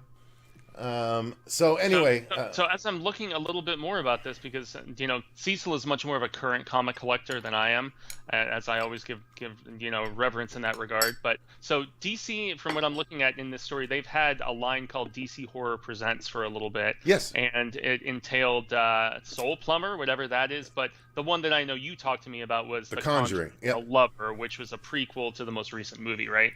Yeah, I tried the Soul Plumber series, but the art is just so bad, in my opinion. I couldn't justify picking it up. But yeah, The Conjuring is basically a 5-issue series that ties into the third Conjuring movie. You find out the backstory of the girl that died eventually in the movie, and this just tells a more detailed version of that story. However, every issue of the Conjuring book had a backup story that was like tales from the collectible room or whatever, where every backup story they would focus on a different item from the Warrens' room that hadn't had a movie about it yet. And it would show the origin of why that item is haunted and why it's in the room. And I was like, that's cool. So you get 5 different stories of 5 different items that have never been showed in the Conjuring movies. That shit was worth getting the series alone, because they're like I think it's about 6 or 8 page backup stories. Kind of like what they did with Sea Dogs with Joe Right. Hill with his Hill House comic thing. Right, Which, exactly. Which was also DC, right? If I think about it. Yes. Yep. Okay. So I'm actually looking to see if the trade is out already because I would like to pick that up. the being a big Conjuring fan of trade. that. Yeah. Yeah. It looks like it came out March 8th, so you guys can pick up a hardcover of The Conjuring: The Lover right now if you're interested. But I'll put up a picture of it so they can see. And also, just to give a brief synopsis, so Sergeant Rock versus the Army of the Dead. The story begins in Berlin, 1944. The Nazis are flanked on all fronts by the combined Allied forces, and defeat seems inevitable. In a last-ditch effort to turn the tide of the war, Hitler and his team of evil scientists create a serum that resurrects their dead soldiers, creating an army of the dead even stronger than they were in life. Well, so we've seen this kind of story done on screen a little bit recently, but hey, with Bruce writing it, I'm really curious about what kind of flair and craziness and silliness he could bring to the proceedings. So. All right, so I'm going to pull up the picture right now. So issue 1 is basically, having to do with the tall creepy lady, that appears in the movie. Isn't she like the big bad for the movie, if I recall? Ooh, it's been a minute since I've watched. I remember a evil older woman from it. That's who it is. But then the second issue, the alternate cover that I have here, shows a creepy monkey, and the creepy monkey is one of the backup stories. So it tells the story of this creepy monkey and why it's in the Warrens, haunted item room. Okay. So everyone has seen we used to have this creepy monkey when I was a kid. It would be sitting down cross-legged, but it would have the cymbals. It didn't have a xylophone. What do you call these? Weird Al plays it. What the hell is it called? Oh my god, I'm blanking it. Accordion. Ha! Yeah, it was cymbals, not an accordion. So. Oh, I'm clicking back on the page, and now I see it. Yep, super accordion. All right, so, but Sergeant Rock is an old-school character. He's brought back every now and again, just for like big anniversary issues and stuff. He's largely been a dead character, even by comic book standards for quite a while. He's barely ever touched upon. So I don't know. It's an interesting choice, I guess, but we'll see how it goes. Yeah, I mean, I'll definitely be inclined to check it out. I'm not approaching with any sort of massive expectation. So. All right, so that's going to lead us to our final story. Yes, reaching the end. Which is going to be the Aliens Dark Descent squad-based video game that was announced at the Summer Games Fest. Yes, and so this is not going to be like a first-person, shooter sort of bit, or like we've seen with Isolation or some of the AVP games or anything. This is giving me the vibe, at least from I watched the cutscene, which is very much a cinematic sort of bit, giving you kind of a heads up, but it seems like it's going to be almost like kind of a real-time strategy, command and conquer sort of thing. With you have an infantry of colonial marines, and you're trying to lead them around, and so there's probably going to be resource sort of stockpiling, so you have like weapons properly charged, and so your base isn't going to get destroyed by xenomorphs. And I mean, just having a different style of play, because I did not like that most recent game that came out very much. I know we had even talked about doing some online sessions with it. I think you and Marcia and Mercer did. Yeah, one, we right? did one. Yeah. Yeah, I played it single player. It was a little lackluster, but Aliens Dark Descent is supposed to be hitting consoles and PC sometime in 2023. It's going to be PS5, 4, Xbox Series One, and PC. So I was kind of a fan of those RTS games back in the day, whether it was Warcraft before it turned into WoW, where it was more so like a myth sort of situation, or a League of Legends, where as opposed to having a base and managing resources and everything, you're just going around fighting and character building and whatnot. So yeah, I did like the command and conquers and those sort of things that were popular in the 90s. So doing that with this, I mean, between this and the Dune game, which is going to be a similar RTS sort of approach, it's kind of taken me back to my childhood, because I liked real-time strategy games a lot when I was younger. It's been a while since I played one, though, so who knows how much they've advanced and what my fragile little mind could adapt properly towards. But Were you ever into the RTS stuff, dude? No, not really. I don't know much from real-time strategy. Actually, the channel that I frequent quite regularly that you don't like very much, Angry Joe, does a lot of RTS games. And I just don't get into them. And anytime he puts one up, even if it's of like he just put up the Dune RTS game that came out recently. Yeah, he put up just mentioned. He put up play of that, and I was like, oh, cool. And I just found myself like fast forwarding to when one of the sandworms came to attack everything and everything else. I was like, this is boring. I mean, I never played Risk growing up, and it just feels like a digital version of Risk. You know what I mean? In some ways, yeah. So I don't get down on that kind of game, unfortunately. But I would certainly watch the game like that if it's in the Aliens franchise. I think that would be fun. You know what I mean?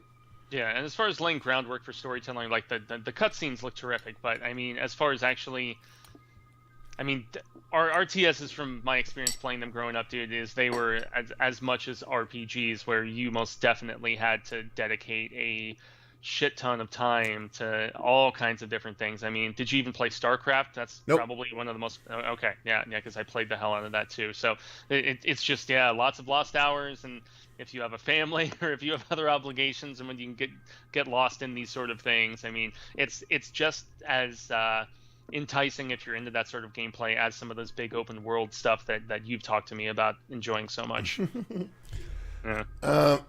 Yeah, I mean, it seems like if it's your kind of game, then it seems like it might be worth it for you to do. But if not, I don't know, maybe just watch people the way I'm gonna. Yeah, I'm seeing what happened in the chat, which is what I'm assuming. Oh yeah, it distracted you briefly. Gotta love it. It's all right. But okay, Fuego. So now is your time. Those are the main stories. What didn't I add that you still want to talk about? Because I know there's still. Here's the thing.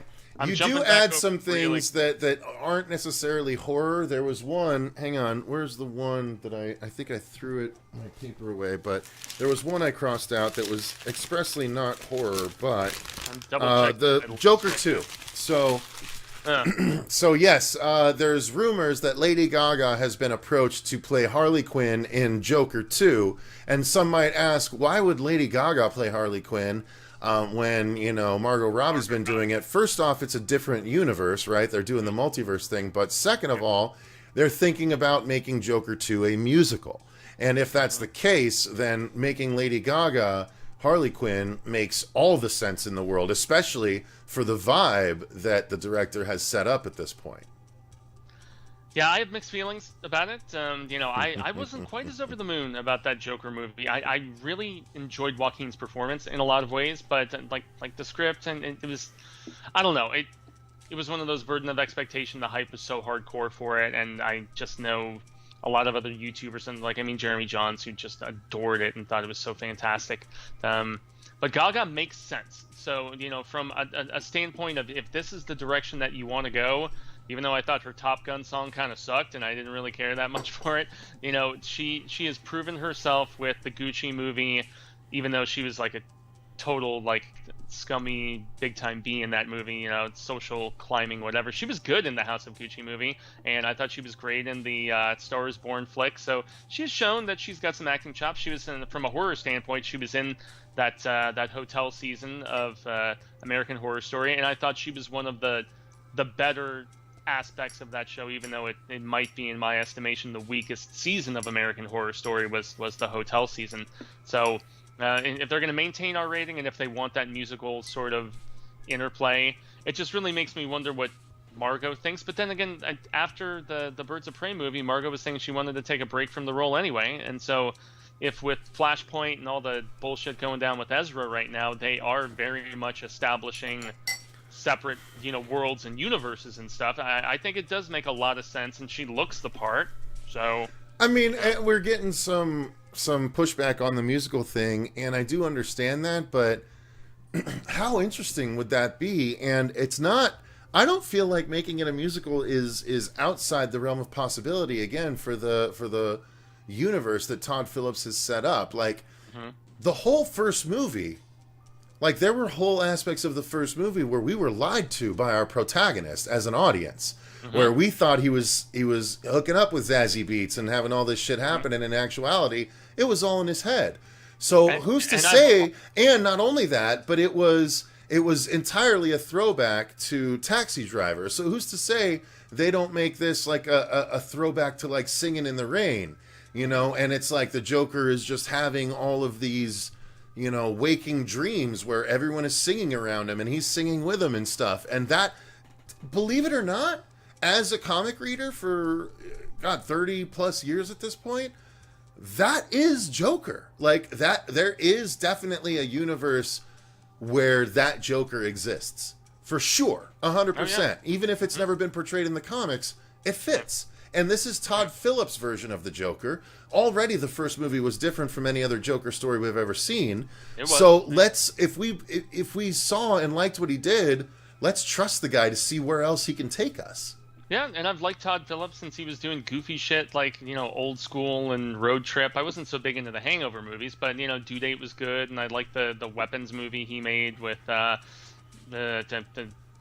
can't remember the names of the kids, so it doesn't fucking matter. But yeah, I'm actually okay with it being musical, especially if it veers into, you know, shout out to Sam Glass in this regard, because I know he's a big fan of Phantom of the Paradise as well. If they took some cues from De Palma's Phantom of the Paradise, or maybe even from Repo, I mean, stuff that did the R-rated veering into horror-ish musical sort of bit, I feel like this could coexist very well, especially with all of the talent involved. It was supposed to be a one-off, but obviously when it makes so much friggin' money, how could it be a one-off? And Joaquin said he didn't want to return, but back to the whole dump trucks of money in the front of somebody's house sort of thing, like we were saying for Robert Englund, if Jason Blum takes that route for another Nightmare kind of, you know, last hurrah sort of thing, I can't say I'm shocked that Joaquin, you know, because he was supposed to be Doctor Strange, remember, and then he didn't want to be tied down with a Marvel contract and have to be in all these different films. And so I don't know, keep it R-rated and have some solid songs. And to point out what movie Mike said, it was an original film that had dancing and theatricality, you know, with the Gary Glitter song and all that. So I don't think it's really that out of left field, you know, out of the realm of reason. No, I agree. And so that Dr. Death says, I'll take it, a musical with something different when they've done pretty much everything with the Batman franchise. That's the way I looked at it. Again, how many different Rogue movies can we see? How many different Batman movies can we see? How many different, you know, like, giving me a musical is something I haven't seen before in a villain movie. Let's do it. Who's to say it can't be good? You know, I think there's a lot of opportunity for it to be really good, especially if we're in the mind of a crazy person.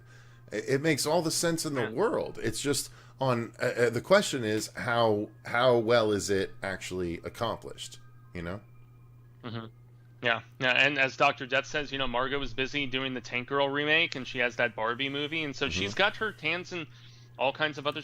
She's taking a break from the character. That doesn't mean that she can't return at some point, but also remember there's the Harley Quinn animated series. She's still in the comics, so there's all kinds of iterations, and we're gonna have multiple Batmen in this Flash movie that a lot of people are still wondering if we're even going to see come out at this point. But they've spent so much money, I don't even think that's a point of contention where, you know, we're going to see it reshot and shelved and all this, as shitty as, you know, as they have been, you know, to use the proper pronoun. So it's so funny, I didn't even realize it until you just said it, but she's doing Barbie and Tank Girl. Barbie is everyone knows what Barbie is, obviously. It's what the old male fantasy used to believe the perfect woman would be, and then Tank Girl is basically what the comic creator was trying to be, the complete opposite of Barbie, right? A half-shaved head, you know, surrounded by weird creatures, and, you know, no, I'm talking about the comics though, even before Lori Petty, you know, like it. Okay. Yeah, that's where Tank Girl came from, you know, as the comics, and she was kind of the anti-Barbie, so it's just funny to me that you know, Margot Robbie's playing both Barbie and Tank Girl. She's literally playing two sides of the feminine coin from that time frame. Yeah, although from what I understand, Greta Gerwig's Barbie is supposed to be like making fun of just the idea of Barbie, and it's going to be one of those sort of movies where it kind of pokes fun at the idea of Barbie and all the franchising and merchandising and such. So yeah, it could end up being very funny. I saw those Gosling photos and I'm like, yeah, that's Ken for sure. Yeah. Okay. All right. Well, I think that pretty much covers everything, right? Yeah, because I'm kind of scanning, and we did hit. I mean, most of the biggies. I mean, yeah, the Boys was confirmed. Yeah, for Boys season 4. I mean, that's nothing big, and they're saying they're gonna make a second Texas Chainsaw Massacre for Netflix. And well, that's surprise, rumors. Shocker there. Rumors. So I can't really report on rumors. Still rumors. Yeah, and then Paul, dude, I'm kind of curious about Paul Giamatti joining the second season of 30 Coins, because that makes me think they are going to be incorporating maybe a dual language sort of thing as opposed to being like very Spanish centric like the first season was, which doesn't mean that I think it'll be more improved with additional English spoken or whatever. But 30 Coins, if you guys haven't seen it, it's streaming on HBO Max. It's a very interesting melding of the like religious commentary and horror, and even a little bit of like a telenovela sort of romance sort of bit. It was a really solid show, and it's fun, and they're working on the second season right now, and Paul Giamatti's joining is pretty cool. But yeah, we hit as I'm looking.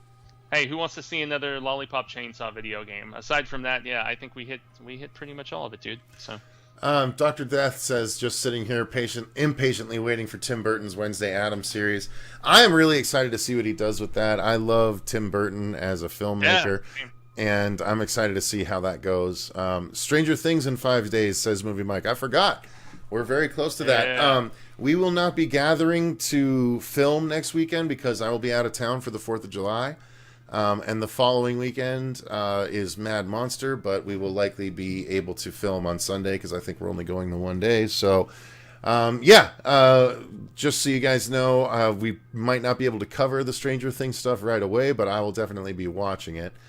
Absolutely nothing can be worse than Batman and Robin bat nipples, okay? Yeah, that's fair. I mean, I'm sure that some stuff can be worse, but yeah. And yet it's very funny because Batman and Robin both had the nipples, and yet Alicia Silverstone, Batgirl, did not have the built-in nipples. So I wonder why, Joel Schumacher. Why? Dang, that's cool, Dr. Death. He's having a bunch of boys get together to do the Stranger Things party. Boys ages 8 to 16. I love that, Dr. Death. I love that you're doing that. Yeah. I mean, you're clearly a good dad, because a good brother. Fuck, I don't want to assume anything. Maybe you're fucking 16, Dr. Death. I don't know. Like, I don't know for sure. I'm pretty sure contextually, based on your comments of the past, that's not the case. But I suppose I could be wrong. Again, I'm not assuming anything these days anymore. But nonetheless, we can attest to the fact that when the first season debuted, remember we did the marathon. Yeah, you and me and Marsha. We did the marathon. And I would absolutely do that with this. If I wasn't going to be out of town, I would absolutely do that with this. But then, so season 5 of Stranger Things is going to be the last season.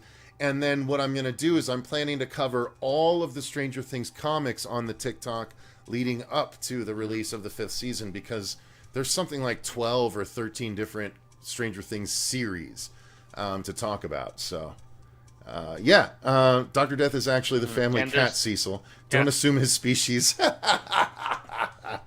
Fair. You got... Movie Mike got me with that one. Holy shit.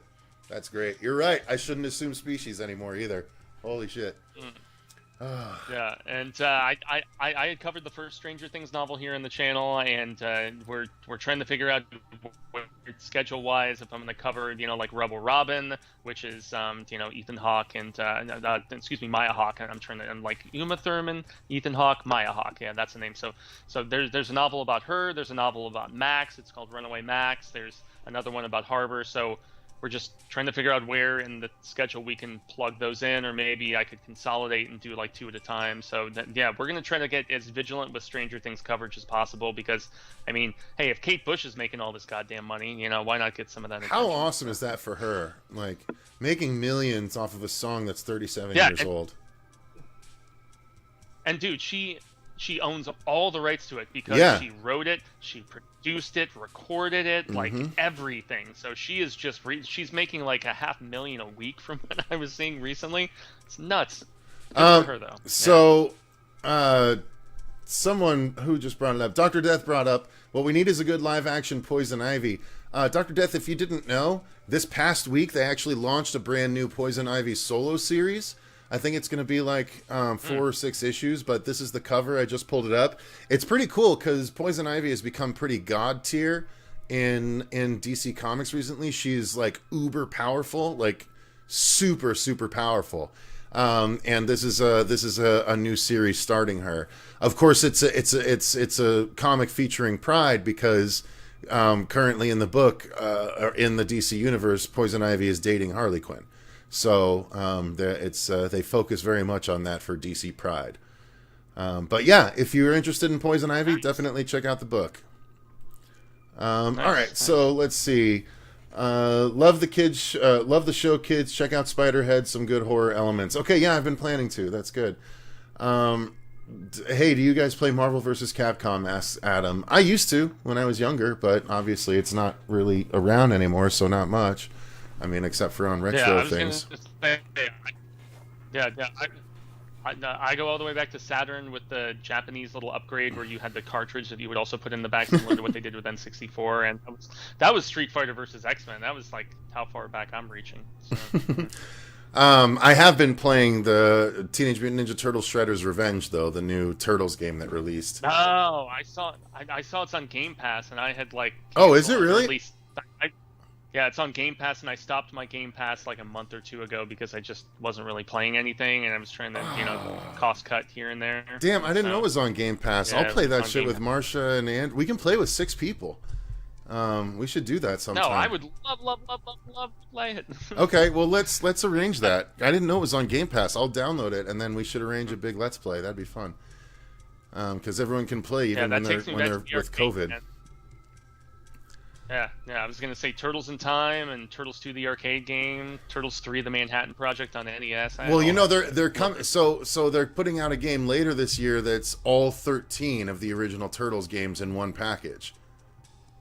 I'm gonna get that for sure. It's already.